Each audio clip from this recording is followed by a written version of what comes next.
period. So that's what we really want to do. I note, if you can note in this one slide here, for example, that on the whole, in the general focus here, the shift from Greek and Roman art with its focus on the here and now and humanism, and the ennoblement and the capabilities and potentialities of the human being. That shift is going to go not to the here and now and the view of the human being as such a wonderful creation, as much as to the hereafter. So an afterlife will be created again with a particular view. And not that the human being is, in a sense, got all this great potential, not like a God necessarily, but needing some kind of redemption. So the general move is going to be a focus not on the here and now, but on the hereafter. The focus is also going to move away from mimetic art theories. We call that was meant to imitate nature. So people were represented as accurately, as realistically, let's just say, or idealistically as possible. Now they're going to move away from that theory to that more pragmatic theory of art, which is didactic, which is meant to teach, meant to instruct. So a lot of the art is going to have a message to it. And in this case, it's going to be a religious message, obviously. And so those are, again, two major shifts. Remember that Christian art is also, because Christianity is a son of Judaism, just as Islam is a son of Judaism, it is going to have this issue with graven images, which is one of the commandments that, thou shalt create no graven images. And so the look is going to move away from realism, which is a transitory state in a Christian sense. This is just a mortal coil, a husk, that the soul and the spirit, which is everlasting, going one way or another, is really the source of animation. So it's going to move from the material to the more spiritual, from realism to symbolism, where these figures aren't supposed to, in fact, to depict the holy figures, Jesus, the Virgin Mary, all the Holy Family, as human beings, would have been a form of blasphemy and sacrilege. So there is not only a following of the commandment, thou shalt make no graven images, therefore we don't want too much realism, too much mimesis, but there's also this notion that they're meant to be, that this is not a human being, this is a superhuman being. So that move again is going to go to the symbolism rather than realism. You're looking just at a kind of collection of some of the earliest depictions of early Christian art. But I want to go to where it really kind of all begins. And before I do, let me just note, since you're looking at the slide right there, these are taken from underground catacombs. These are burial vaults where Christians, in the days that they were being persecuted and could not freely express or practice their religion, would often have to go underground into secret meetings. And therein, at those meetings, on the walls, these images were found of Jesus Christ. And you're going to see, as we go on, this idea of how it developed, who Jesus was on a historical level, if we can say that at all. And that's where we're going to be going. So let's take a look at Christ.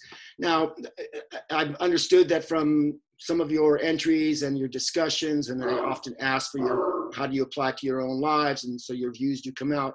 I do recognize that many of you consider Jesus Christ in a particular way, and I'm, as I said before, not here to dissuade you or persuade you on any level. But here's where you go. It is an interesting thing. First and foremost, we all know that the last name is not Christ. Christ means the anointed one, the chosen one. This, in a sense, fulfills a messianic prophecy that one will arise, that one will come, be the anointed one, the Messiah, and will change the world. So we should know that historically, his name would have been Yahshua ben Joseph. Joshua in the Hebrew, son of Joseph. That was his name. And then it became Greekified, if you will, into Jesus. So Jesus, Christ, means the anointed one. But it was Yahshua ben Joseph, and it would be very strange, and it is, and to some degree, quite interesting, if not strange, that a rather humble individual in the turn of to the new millennium, from 4 BC to 29 AD, that some humble carpenter's son and carpenter himself would have had such an impact, and why there would be so much writing about it, and why a whole religion and a whole philosophy and a whole kind of system would be created from somebody who would relatively be anonymous. Why would people be writing about a guy coming from Nazareth or Galilee one way or another? So one has to understand that a lot of the writings, the understanding that we have of this figure, comes from the Gospels, comes from the New Testament, comes from John and Luke and Matthew and Mark. And even they who were disciples and who bore witness to what happened in the crucifixion in Jerusalem, they in their Gospels, and Gospels means the truth, the vision, the revelation, if you will, in their Gospels even kind of contradict each other. More importantly, they have offered different sides or moments in Jesus's life. Some of the Gospels are more dedicated to the early Christ, the birth of Christ, and others are more dedicated to the death of Christ, the crucifixion and the resurrection of Christ. So you have to kind of look and be kind of a biblical scholar and try to find out what's going on. But much of it does come from those Gospels, in a sense, eyewitnesses who followed Jesus during those missions.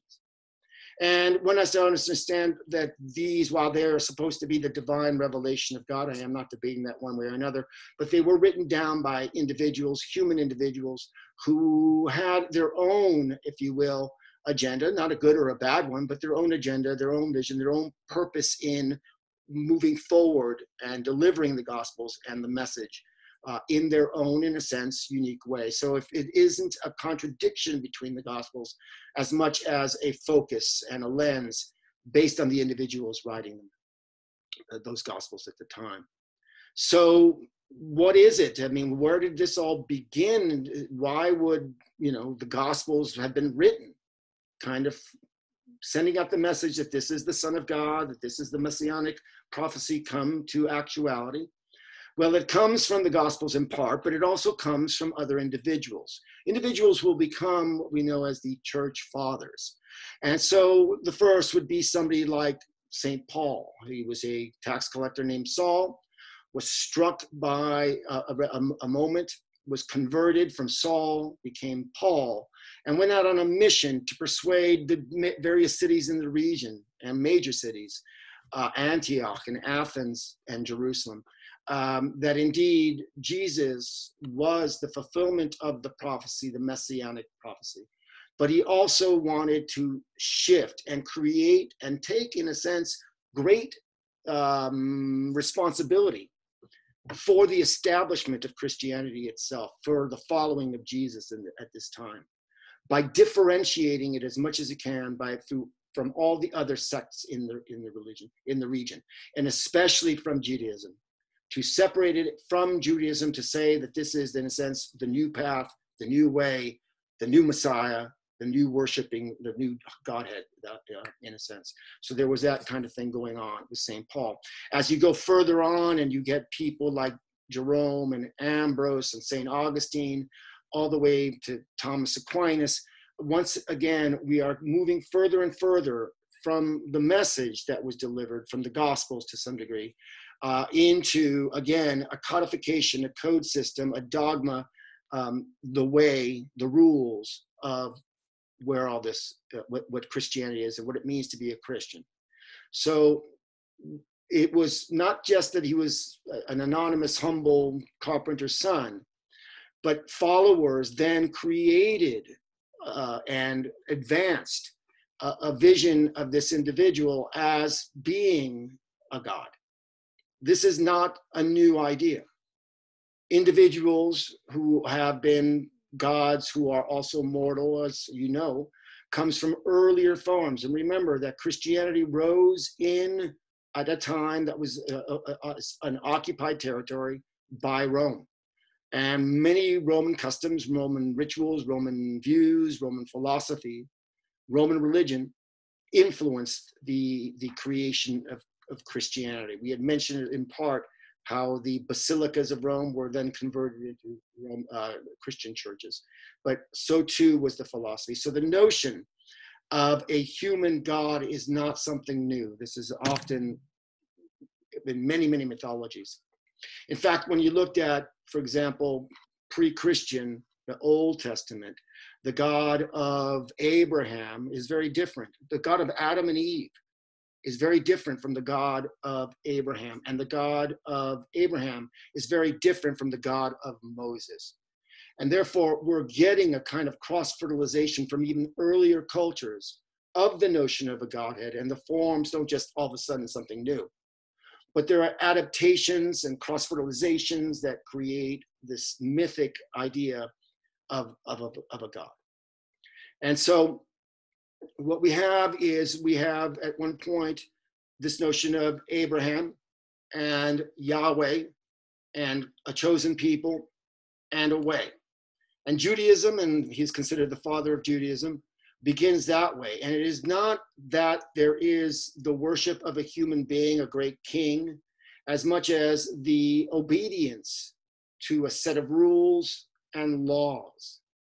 And so when we think of Judaism, we think of it as a set of laws. It doesn't have necessarily it's not a cult of personality. While there is a Godhead over it all, the conduct of life is based on laws, rules, as written down in Leviticus and Deuteronomy and other books of the Old Testament.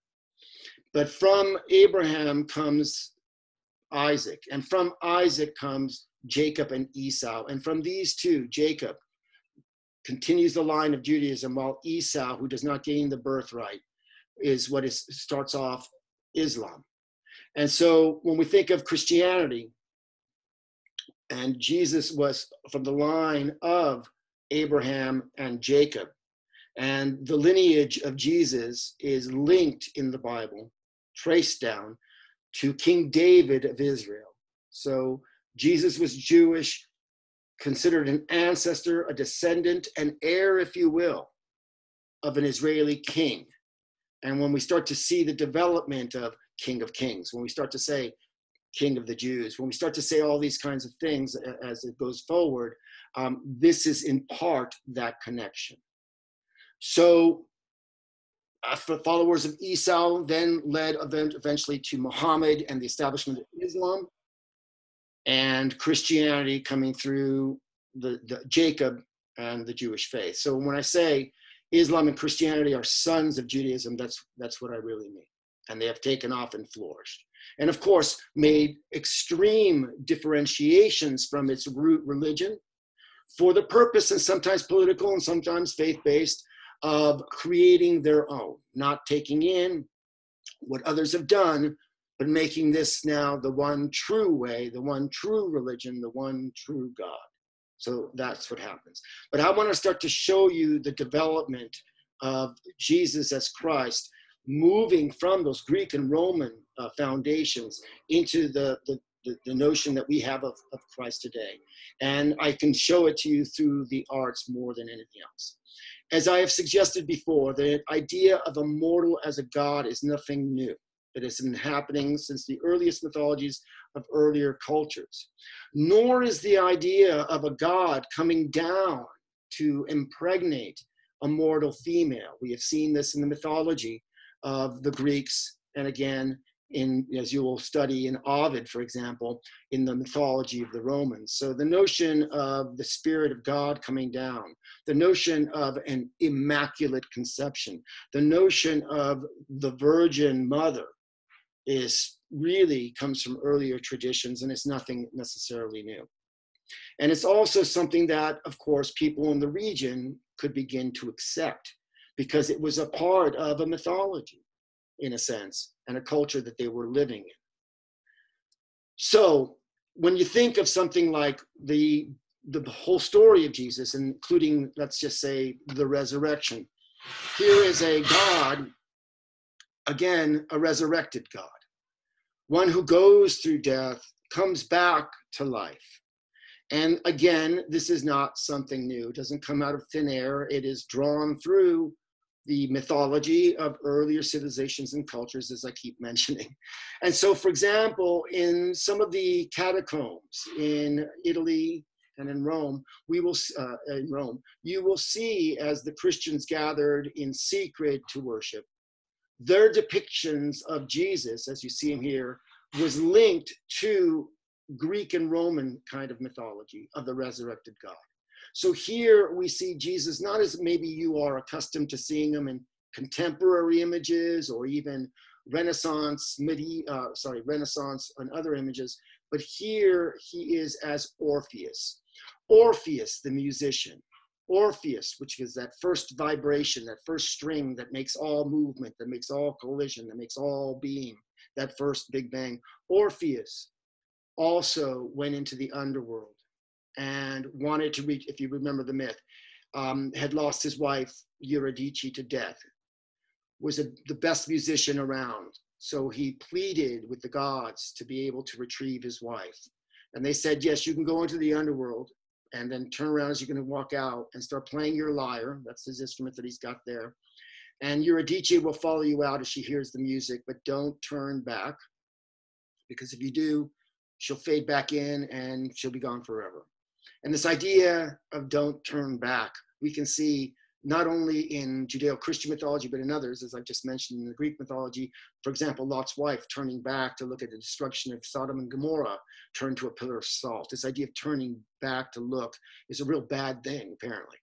And so she doesn't come out, but he does come out. And ultimately, Orpheus is made a demigod. He is brought up to Olympus to be the musician for the gods. So going into the death, coming back out of death, the resurrected God. We talked about Dionysus, as you recall, also a kind of resurrected God coming out in April, just as the grapevines do as well, and out of winter's death, and then moving again and ripped to shreds by the Bacchanalians, by the followers of Dionysus, ripped to shreds at late summer. So a death, rebirth cycle in a God again. So my point is, this is not necessarily out of the blue. This is an evolution of thought, now directed not at a pantheon of gods, many different gods, but onto one, which is, again, that Jewish tradition of the monotheistic God, and Christ as the Son of that God. So Son, Father, the Holy Ghost, the Holy Spirit, binding it all together, the three in one, is really a kind of almost a merging of the pantheistic gods, many gods, and the one God. And that's going to become a source of problems with the Christian church as we move forward. So here we have a depiction of Christ as Orpheus.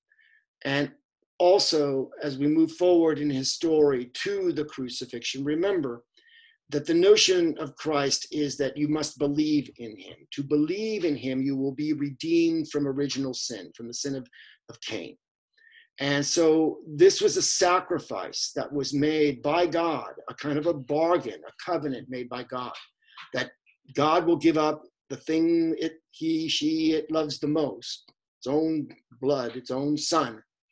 And if you believe in that sacrifice, then you can come to heaven. And so in a sense, we heap all of our sins upon the crucifixion of Christ. And that sacrifice that Christ makes is what redeems us. We are then born again. I should say at this point, when I say us, I am not a Christian. I am not a religious person one way or another.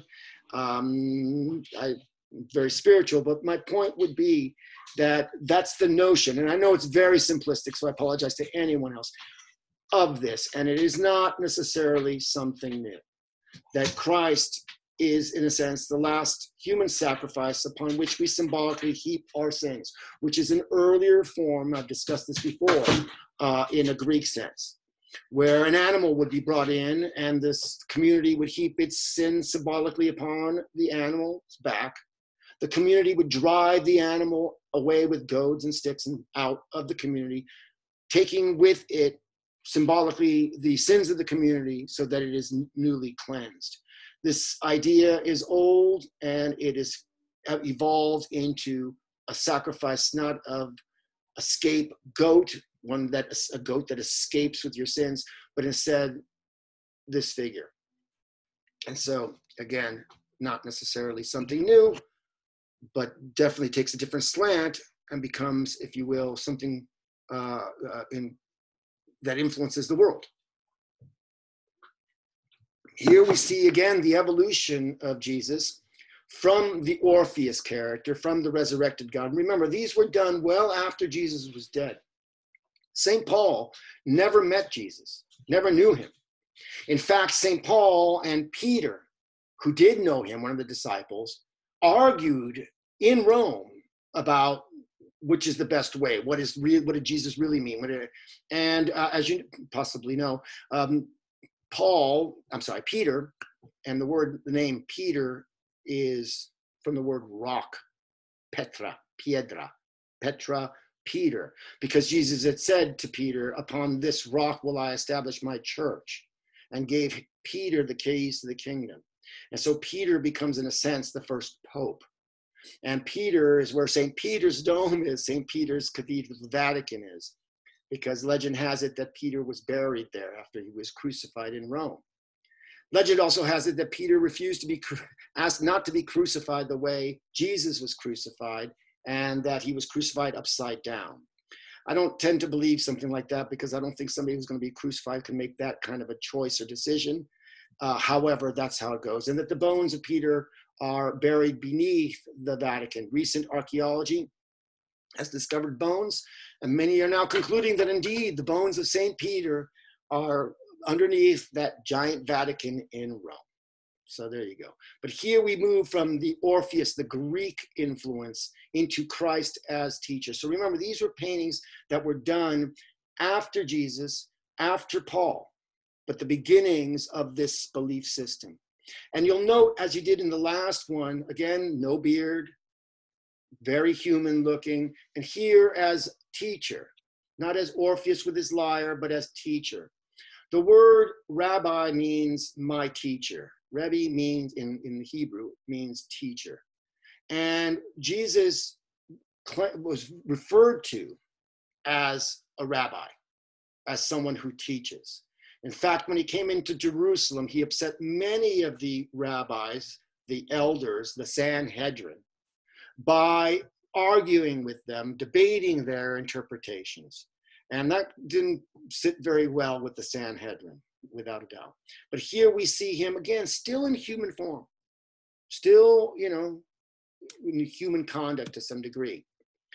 Here in a mosaic, and remember, a lot of the representations are going to be based on Greek and Roman art mediums, the mosaic Roman, we're seeing it here. Christ as both Orpheus, because we see the panpipes, we see the musical quality, but also as shepherd. And this creates another kind of level for Jesus, because Jesus is referred to as both the shepherd who gathers the flock, who gathers the lamb and the sheep and all that, but he's also the sacrificial lamb, as I explained before, in terms of the human sacrifice. He is both shepherd and lamb. But here we see this amalgam of the Greek Orpheus, resurrected God, with this other idea of a shepherd gathering its sheep. Again, all symbolic in wonderful mosaic. And then Christ as the good shepherd. But notice what's happening here. There are other things now being associated with him. Whereas before, in the last few pictures, let me go back if I may, there is nothing here that suggests something, the iconography, the outfits that suggest Jesus Christ as we probably think of him today. There's no halos, there's no symbology that suggests this is not a human being, that this is a superhuman being, nothing. Same is the case here. Same is the case here. When we start to move further in Christianity, and if you will, Jesus is now being raised to the level of a God. And understand, this is also not something new.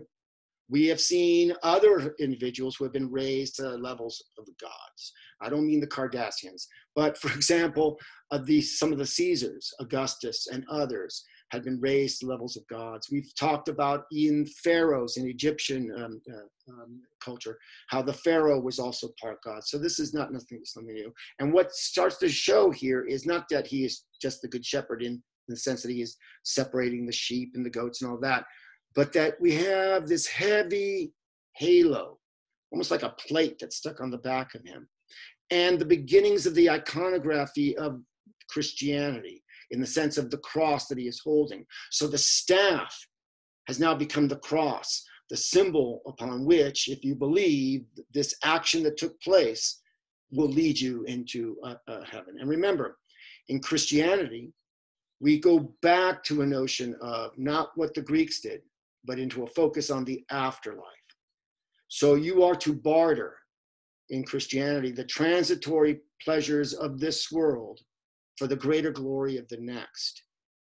And you have to imagine something. Imagine that you are an oppressed people, as occupied Israel and Palestine and all these other countries were. You are an occupied people and you are powerless against the might of Rome. What a wonderful message it is to hear someone say that in the afterlife, the meek shall inherit the earth. If I'm powerless today over the oppression of Rome, they're so huge with their 7 hills and all of their legions, and I'm powerless in this life, and it's causing me a life of misery and a life of poverty and, as I said, one of oppression. What a wonderful message to know that in the afterlife, we, the meek, the oppressed, the last shall be first. We have to understand that at this time when Jesus was preaching, there were many people preaching, various peoples preaching, and it was dangerous in certain places to go with a prophet on every corner, if you will, to preach. To enter Jerusalem, which was really a hotbed of political problems. Rome knew it. Everything in constant revolts, constant rebellions, constant needs to suppress these individuals. Yes, gave them rights, client kings like King Herod and Herod Antipas after him, and some rights, but for the most part, they're an oppressed people, allowed to worship the way they want as long as they don't go against Rome. But to go into Jerusalem, which is, as I said, everybody's arguing political problems, and to preach against Rome to some degree, to suggest I am the Son of God, to suggest I am the King of the Jews, when there is a client King Herod and there is an Emperor Tiberius, is a form of treason. Now, at the time that Jesus entered Jerusalem to do the preaching, everybody had warned him not to go in there, because Romans had brought in more and more legions into Jerusalem because there was a major festival going on at the time. And they knew that at festivals, just like today, whether it's a Boston Marathon or I don't know what else, where things start to happen, people get violent, protests are done, movements are given. So the Romans, in this case, in Jerusalem, were really on high alert not to allow anything like this to happen. And then Jesus enters and he starts to go into the temple and he starts to tell the Sanhedrin they don't know what they're talking about. And he starts to overturn the money changers and call people all kinds of things and declare that he is King of the Jews. So this becomes a problem.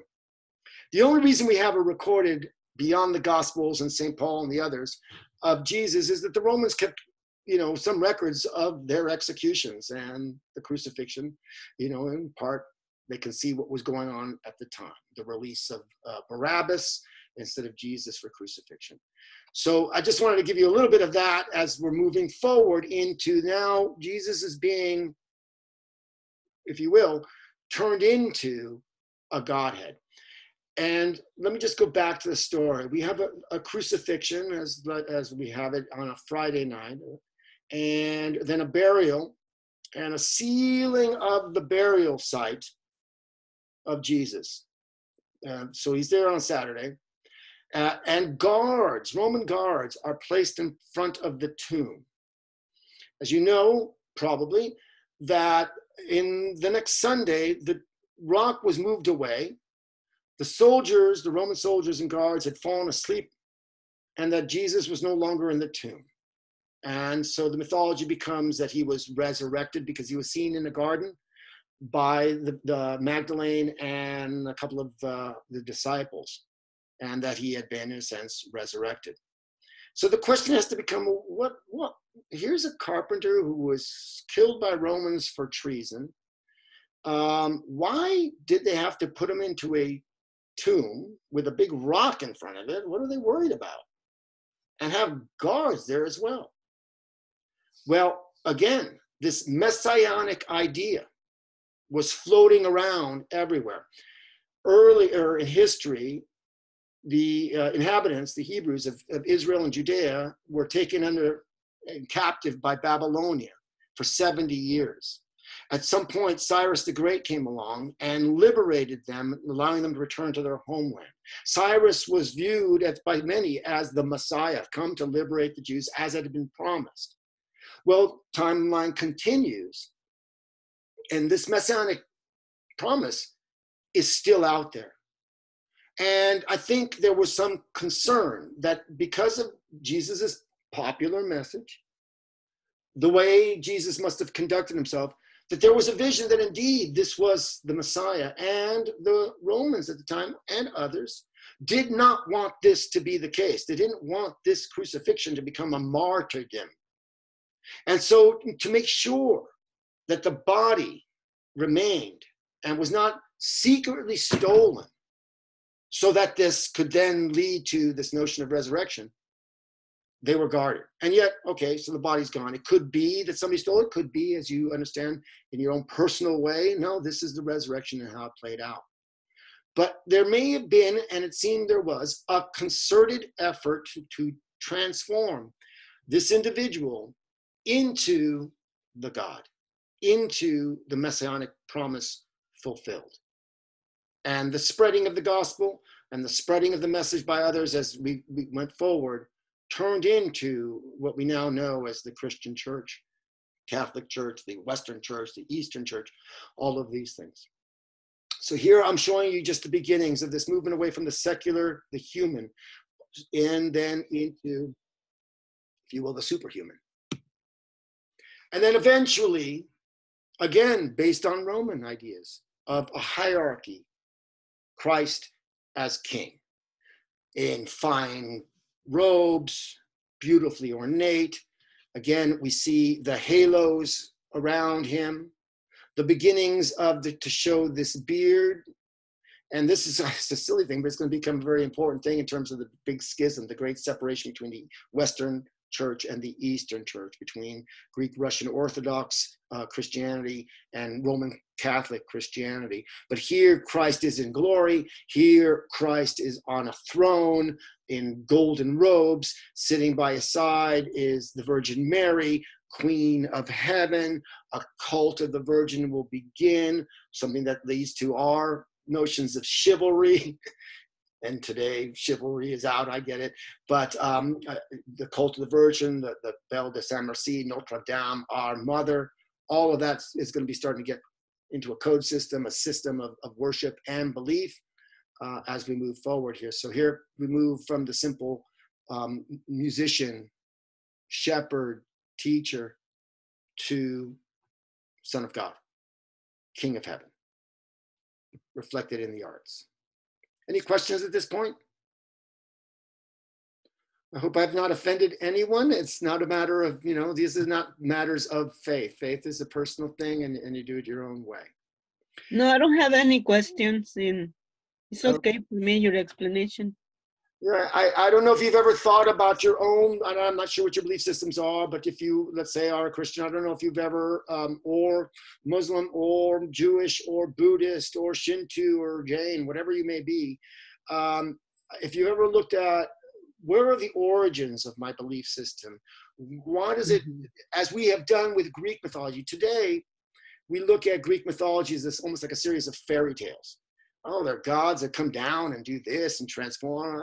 It's funny, quaint little stories.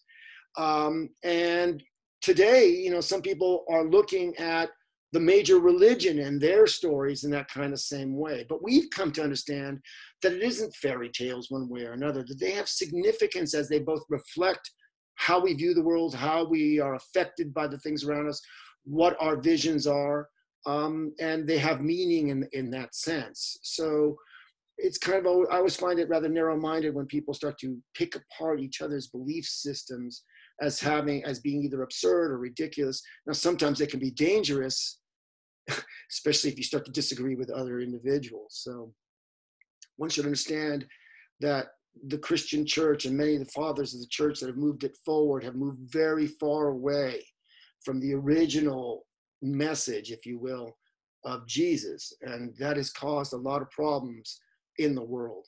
And religion, doesn't really matter what kind, they start to pick apart this notion of you're not a true follower because you do it this way rather than that way, and that's heresy, and let's burn you, or that you're not a part of us. I don't think that would have been the message of Jesus. Jesus was an incredibly intelligent and probably incredibly charismatic individual with a fantastic message and a way of, I think, moving away just from laws, the rigidity and strictness of laws, to getting into, if you will, the spirit behind the law.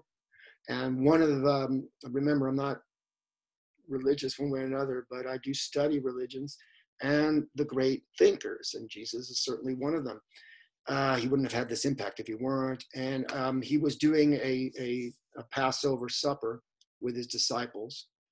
And the Sanhedrin had come in and was starting to ridicule Jesus because he didn't follow the order of the Passover supper. And that the first thing that one is supposed to do is to wash their hands, symbolically. And so they're giving Jesus a hard time. And they said, look at your disciples. You don't even know how to run a Passover orderly supper. They're taking their filthy hands, grabbing the food and putting it into their mouths. They're putting this filth into their mouths. And Jesus's response was, what's filthy is not what you put in your mouth. It's what comes out of your mouth. Yeah. I was like, shut me up. Oh my Wow. God. It's a pretty wow. So when I think of Jesus, I think of teacher, I think of philosopher, I think of wisdom, I think of Socrates and Gandhi and all the great thinkers. So there's no discounting those kinds of things. And many of you have heard the story, of course, of the adulteress who was caught. And for adultery, the punishment was being stoned to death, that you would be hit with a bunch of stones. And they wanted to see what this alleged rabbi would do. Would he follow the rules? Would he follow the laws as outlined in the Testaments? And so they brought the adulteress before him and asked, hey, this is an adulteress, and the law prescribes death by stoning. What do you say? And he knew that it was a trap because Jesus had been, preaching mercy. And Jesus says, well, if that's the law, go ahead, stone her. And any one of you who has no sin, you cast the first stone. What do? They dropped the stones and they walked home, because who's there who can be, if you will, morally superior? Who is without some sin? And so again, these are very huge statements that really transform.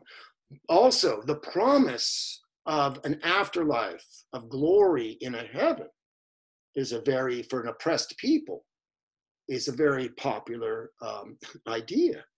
But also, and I don't believe Jesus coming from Jewish traditions where there really isn't a hell, but the church fathers then give us the opposite, if you will, based on Greek and Roman traditions of a Hades.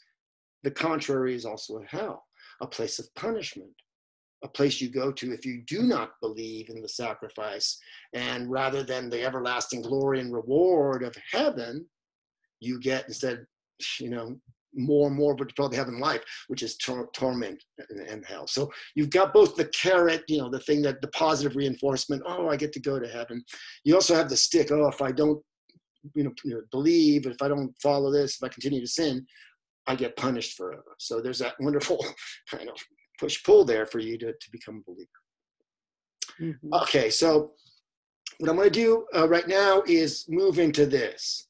We have all this early Christian stuff going on. Most of them are being persecuted. As I mentioned before, they are having to hide in caves in order to meet. Let me go back to this slide here. In order to meet, and it would be dangerous at certain times to either preach that Christianity, belief in Christ, or to even talk about it.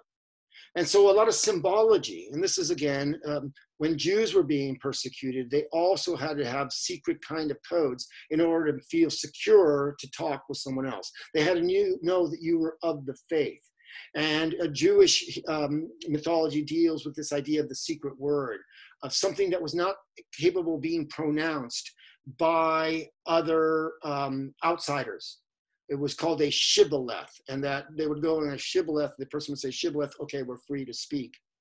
For Christians, what they would do is they would often draw, as we're looking here, the fish in the sand. So let's say I'm walking in the sand, or I'm walking by and I have some charcoal or whatever it may be, and I want to be able to talk about Jesus. I would draw the fish in the sand. The other person would draw the fish in the sand. We would instantly understand that it would be safe to speak. And so now, for example, you see on automobiles, sometimes at the back, you'll see the fish. And the fish becomes a symbol of Jesus. Why? Because Jesus was a fisher of men.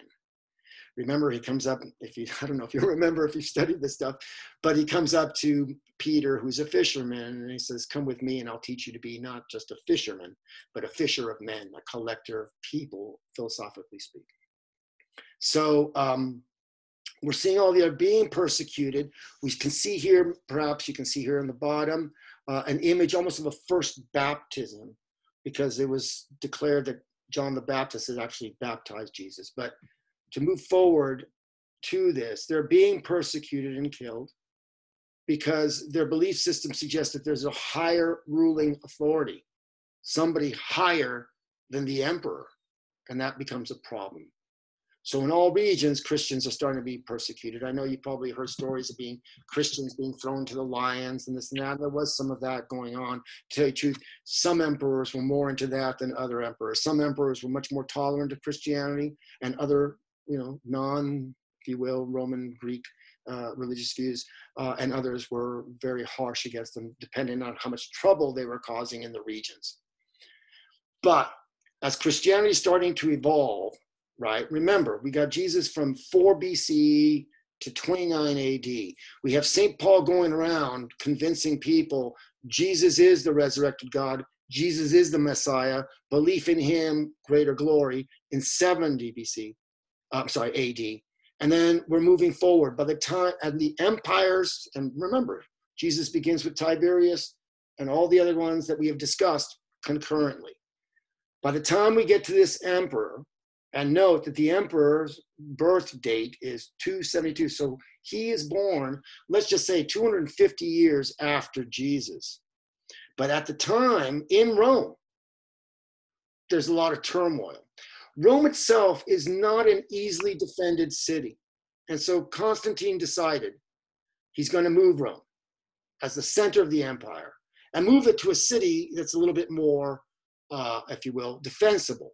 He originally moves it over the Roman, before Constantine, one of the emperors moved the city over to Ravenna, which is on the eastern coast of Italy, more defensible.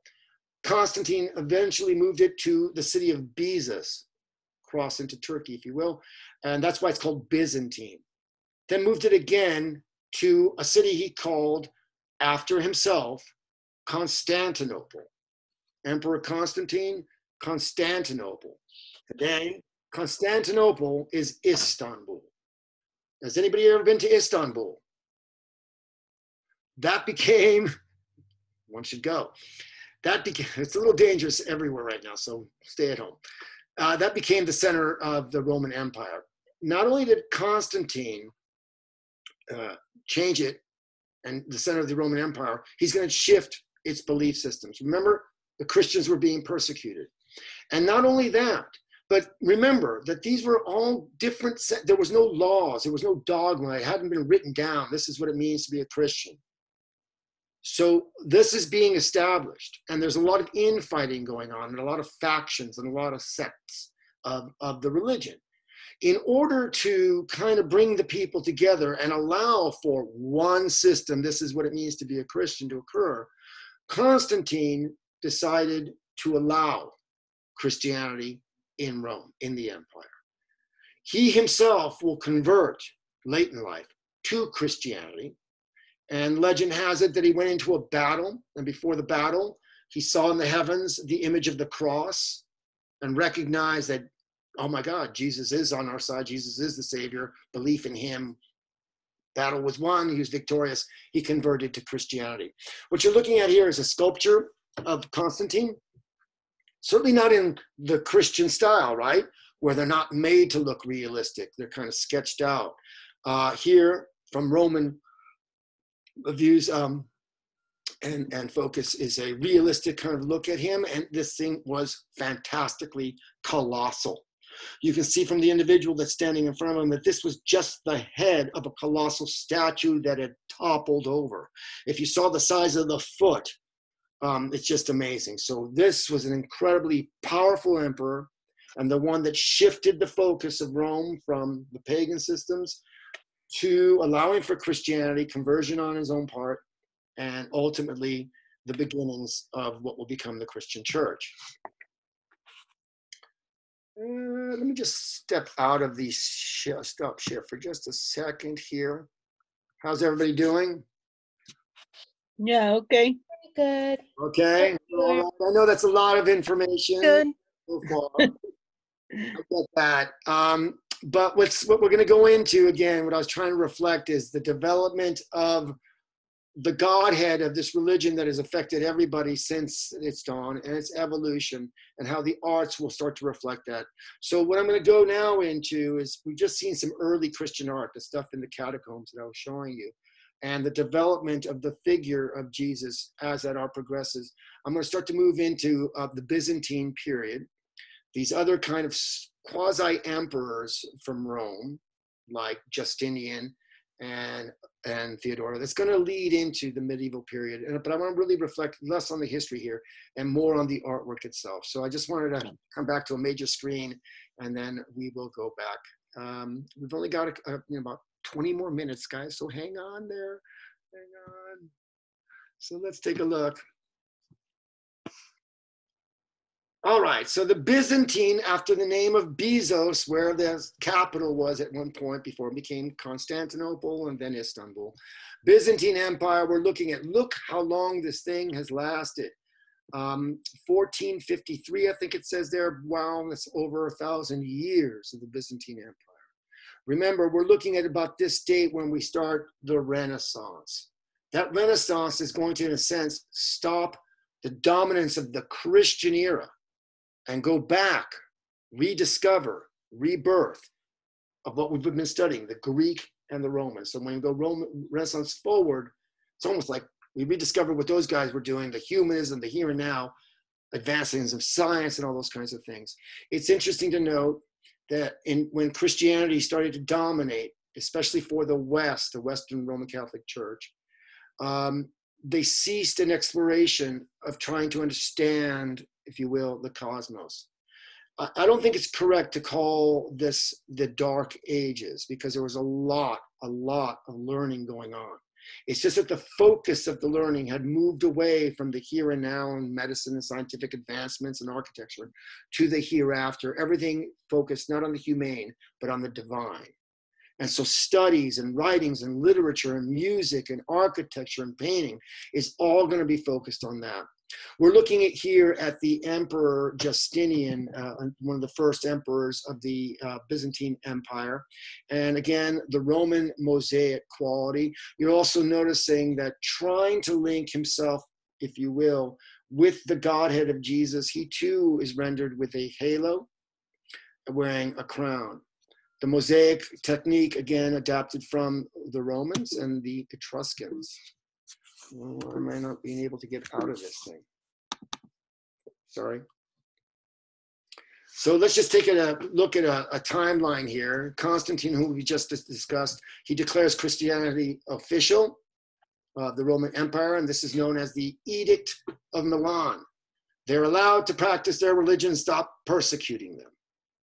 And then, interestingly enough, Christians start to persecute each other, Roman Catholics with Protestants and whatnot. The new eastern capital of the Roman Empire, called at Bezos, this time, they had a Council of Nicaea, and this is the idea of trying to turn Christianity into an actual, what is legitimate? What are the actual books that we're going to follow?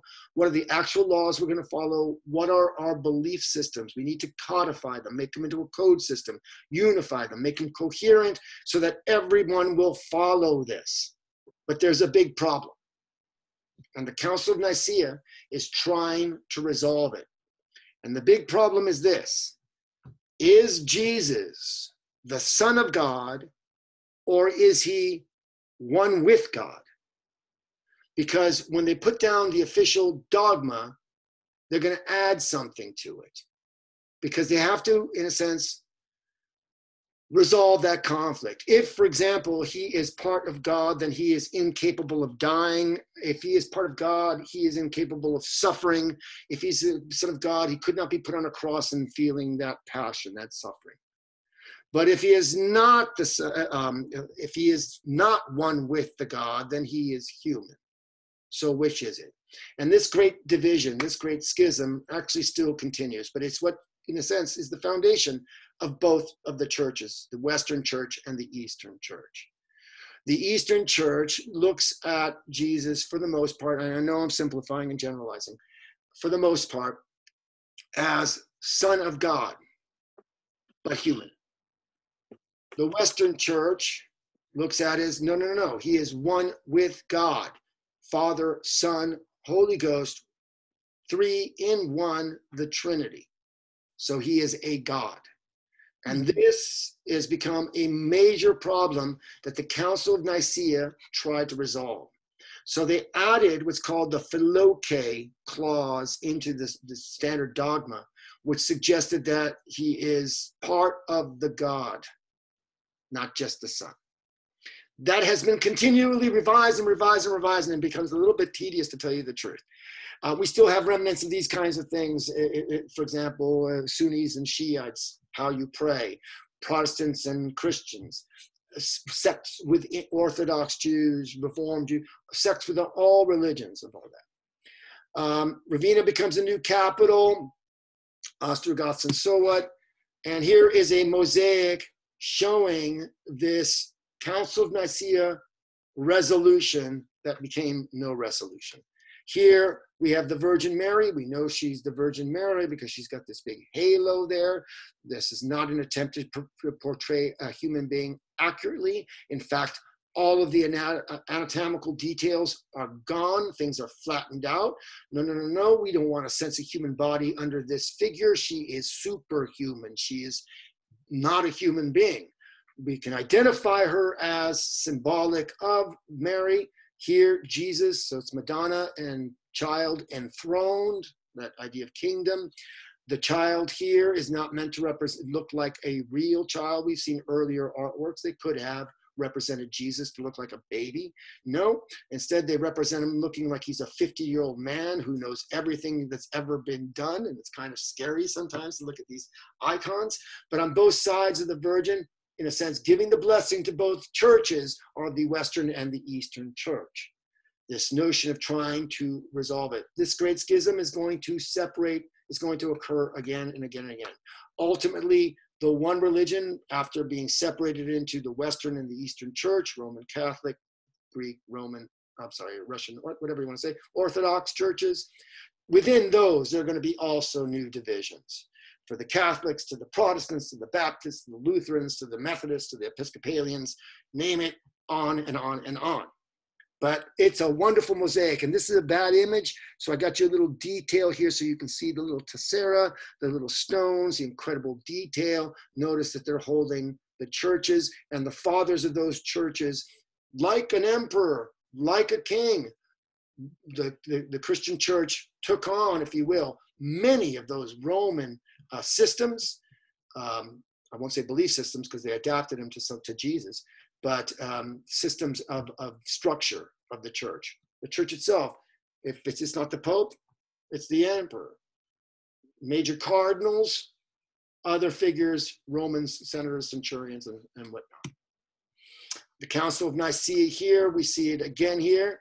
And here is that Philoke edition. Is the Son but not part of the God? The edition says the Father and Son are one. So Jesus is not human. Jesus is part of the God. And this idea will lead to this problem where the Eastern Church says, no, he's like a prophet, like Ezekiel or something like that. But, invested with the notion and the ideas of God, the vision of God, but not the God. Looking at the artwork, and again, you can see that this is mosaic. And these are referred to as icons. They are symbolic pictures not meant to depict individuals like the way the Greeks or the Romans did, either idealizing the human form or realizing it, making it realistic. Oh, hey, I know that guy who walks down the streets, a recognizable face. No, to do so would be to create graven images, and that cannot be done. These become more symbolic, more pragmatic. The idea of the icon is that you gaze upon this and it leads you to a sense of piety and reverence and holy thought. So it's not that they couldn't draw accurately, it's not that they couldn't paint accurately in proportion the way it was, the view was not to do that. It isn't about the material world. It's not about all these externals, and consider Plato now. It's about the internal world. It's not about your body, it's about your soul. So the figures are very flat, and in purely Byzantine ways, if you'll note in terms of human proportions, your eyes are actually right in the middle of your face, of your head. It looks like they're higher up, but they're not. They're right in the middle if you're in proportion. But the Byzantines is looking at 3/4 of the way up. Very flat figures, very little shading, relatively expressionless. The gesture shows one of benediction, the calm. Again, we have this cruciform cross behind him, letting us know we're not to look at this person as a human being. We're supposed to look at this as a superhuman being. This is a God. But again, simplified forms meant to teach that this is the Savior. When you look at the Madonna and Child here, for example, this doesn't look like real human beings in proportions. We've seen people do it in marble more. This is something to gaze upon, to understand the message. Look at the Virgin here. He is not looking at the child. She is not looking at us. She is looking away into a far distance. She is holding the child tenderly like a mother would hold a child, and the child gazing up at her. But what is this look? This is the look of a mother who loves this child, but knows that this child is going to end up on a cross, and that this must be. It is a look of resignation, of resigning oneself to the fact that this must be. That the child was born to be sacrificed for the greater glory of all humankind in order to go to heaven.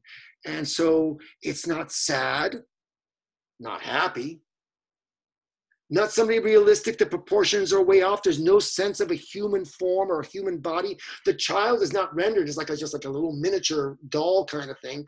The face, boy, if my child came out looking at this age with this kind of expression, I'd be kind of worried. Very intelligent looking, not meant to look real, symbolic of what the afterlife can provide. More of this. Now, as I said, these are icons. Iconoclastic means to destroy the icons. And there was a big controversy about getting rid of any images of Jesus and Mother and Holy Families, because that would be against the earlier form that we talked about of the religion, one of the 10 commandments. Thou shalt make no graven images. And so on in the Eastern church, they're going to start to destroy these kinds of things and show them as to be like idols, which we don't want. But the Western church continues in this tradition. In fact, if you go to a church, a Catholic church today, you will see an effigy of the Virgin Mary and icons and pictures of Jesus and the story of Jesus all through it. So just wanted to share a little bit of that with you. Again, in that very flat style, non-realistic, non-proportional way, these artists started to portray their philosophy, their world outlook. I'm going to stop in just one moment and give you just this last piece. I said these Roman buildings and basilicas were then starting to be converted into churches. And they would take the Christian architects, if you will, those who will now start to create churches. They will first begin in the Roman and Greek fashion. Think of the Pantheon with a circular interior. These circular form churches will start, but ultimately they will develop into the cruciform church, the cross-like church, reflecting the symbology of the Christian cross. But what I want to show you here in architecture, this last little piece here, is one of these early churches. It's the Gala Placia Mausoleum. Now, if you look at the outside, kind of plain, very primitive, rustic. That external is like nothing. You can't even see windows. Whoa, I didn't want that to happen. Did that just happen to you? There we go. Can you see it? See it? But when you go inside this church, here's in the ceiling, the baptism of Christ in mosaic with the disciples, John the Baptist over here. And look, there's a little Greek influence, almost like a Neptune kind of figure here. Look at the mosaics inside. They are eye-popping color. It's like boom. You walk into a jeweler's box once you get inside. This is just the capital of a pillar, of a column. Remember we talked about Doric, Ionic, and all. This is the capital, inlaid with so much detail and so much color. I mean, it's a splash. Sorry, there's Obama. So what I want to end with, let me get back out of this, is this idea of the architecture. When I said that the outside was incredibly plain, you could walk past this church and not even notice it. Because remember the philosophy behind this Christian view. And that is that the externals are nothing. Your body is nothing. What's inside is everything.